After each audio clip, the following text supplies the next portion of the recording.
Look, let's be real here for a second. You don't have time to sit down and play a game of Commander for 4 hours only to get hit with a Cyclonic Rift. You want to build a cube too, but that takes time, effort and, well, friends. That sounds like work. Why not just play something fun? I've got something for you that even your terrible mates will be up for trying at least once. My name is Savant here, and this is the Pygao Microcube. Before I jump into the video, please click like, subscribe and click the bell icon to keep up to date with all the latest and greatest videos from yours truly. It is a fantastic way to support me for free and I really do appreciate it. So first of all, what is a cube? For those that don't know or don't have any friends that won't shut up about theirs, a cube is a curated collection of cards used for playing limited. This can range anywhere from a couple hundred to a couple thousand cards, and from Pauper cubes right up to being fully powered, including Power 9. But to draft cube, you need time and people, two precious things that we either don't have enough of or we can't rely on. And this is exactly why I created the Pygao Microcube. So wait, what is Pygao Magic? Okay, so Pygao Magic, also called Juggernaut, is a fun and unique way to play Magic, usually using booster packs. I'll link below to Frank Carson's Pygao article on Channel Fireball for some extra credits, but I'll go through the basics here. The rules are very simple. Each player opens a booster pack, looks at the cards, and puts them into 5 face-down piles of 3 cards each. Whoever does their piles first gets to be on the play in game 1. You then play 5 separate games of Magic, with each pile being a different game. Whoever goes first gets to pick one of their opponent's piles for them to play with. That pile is the opponent's opening hand. The person on the draw then does the same for the person on the play. The rules for these games are slightly different to normal games of Magic though. Each player starts at 5 life, you have infinite mana of all colours at all times, and there are no libraries and you can't lose to decking. The format is best 3 out of 5 games, or in the case of multiple draws, whoever wins the most. It's a great way to pass the time. You're waiting for a flight, you got some spare time between rounds of your LGS or a Magic Fest, because let's be real, there's always that one player that spends 30 minutes in turns. Or even when you're out grabbing a coffee with friends but don't want to get deep into a Commander game because someone brought a Loro and you wanted to enjoy yourself today. While it's a great use for booster packs instead of just cracking them, which it is fun, but the novelty does wear off. There are a few downsides to using packs for Pygao. They're not designed for this, so synergies can be weak or cards can be just totally busted. You'll almost always get a dud pile, which has the basic land plus other useless or fringe cards from the pack, or you'll only have 2 good cards in many of your piles if you spread out all the bad ones. And packs can be expensive. Us Magic players aren't made of money, even if our collections are. So this is where the Pygao Microcube comes in. It's something I designed to allow you to play Pygao Magic anywhere, anytime, over and over and over again. You can also customize the experience to suit you. Okay, so what is it? What is this Microcube? A Pygao Microcube is barely a cube, to be fair. It's just 60 cards. You can build it any way you like, and you customize it to suit the gameplay that you enjoy. For the sake of this video, I'll just be using my own one as an example.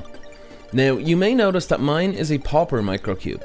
You don't have to make it all commons. I just did this to make it easier to build without worrying too much about price or power level, plus I didn't actually have to spend a single cent because I owned all these cards already.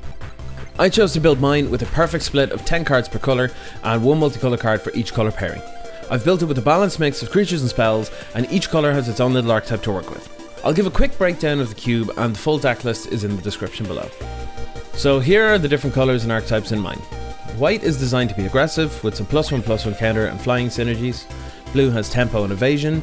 Black is all about discard and recursion. Red is for spells matter with a discard sub-theme. Green is stompy with some +1/+1 counter synergies. And finally, the gold cards are from each guild and help highlight some of the cross-colour synergies.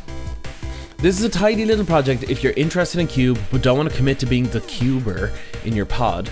You like annoying and confusing your friends with countless new formats, or you just want a fun use for unused cards in your collection. The best thing about this is you can build it any way you like. You can have it mythics only, you can make a silver border version, make it monocolored, make it tribal, all cards must have a chair in their art, anything at all, it's your format. Having built and played with a couple of these microcubes now, I've picked up some building tips that I'm happy to share with you. Try to have at least 50% creatures, as they'll usually be how you win every game. Card draw and mill is essentially useless as you've no library and can't lose to decking. Poor blue players. Combat tricks are super strong and can be really hard to play around. As in most situations, modal spells like the guild charms are really strong. Because you start at 5 life, life gain is big game. Counter spells are really strong, but soft counters like Spell Pierce or Condescend do basically nothing, as each player has infinite mana at all times. Make sure that the removal you add can actually kill the creatures in the cube. Spells that deal direct damage to your opponent can be super busted, as usually 2 of them will translate to an instant win. However, adding a few instant win cards like Lava Axe is totally fine, provided you don't overdo it. You can spend as long as you like on this too. Mine took me about 2 hours to build, but you can make it in 10 minutes using Draft Chaff, or spend an entire weekend on your list and regularly update it as each new set comes out. Whatever floats your manner. There are also some sweet benefits to building and playing with a microcube like this. You'll sharpen your eye for sweet synergies between cards, maybe pick up some cool tricks from seeing players that are definitely better than you playing with the cards differently, and you'll start to develop an understanding of the considerations that go into building a full cube. After all, a full cube is just a larger version of this, but with more money and less spare time, and synergies are usually a bit deeper. It's worth noting, by the way, that Paigout isn't the only thing you can do with this. There are loads of different ways to play, and you can just make up your own formats too. Here's one that I use from time to time that you can play as well. It's called Wizard Duel. So you shuffle a microcube, then give 30 random cards to each player. These 30 cards are that player's deck. You then decide who goes first, shuffle and draw 7 cards just like a normal game of Magic, and you also start at 20 life. The main difference between this and a normal game of Magic is that you can place any card face down as if it were a land that tapped for 1 mana of any colour. Usual land restrictions apply, like you can only make 1 land drop per turn and so on. And regular win conditions apply too, so dropping to 0 or lower life, or decking and so on. For me, the best part of this project is I get to carry around an entire format in the deck box. I get to decide what's good, what's banned, and how I play with it. Be the Wizard's R&D that you want to see. I have plans to expand my microcube to 100 to 120 cards to allow for some simple draft variants between 2 players, and even maybe a Paigout pod. So when I have that done, I'll be sure to make another video on it. Let me know if that's something you'd like to see. Did you enjoy this video? How would you build a microcube? What other fun or dumb formats and topics would you like to see me cover? Let me know in the comments down below. And if you like this and would like to support me, there are several ways that you can do so. You can follow me on Twitter and Twitch, you can join me on my Patreon, or you can get me a coffee. All links are in the description box below.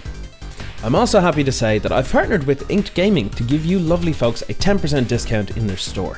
From custom and store art playmats, dice bags, PC gaming mousepads, and loads more.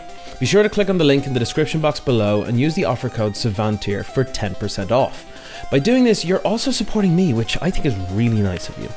So thank you very much for watching, and until next time, take it easy and keep on janking.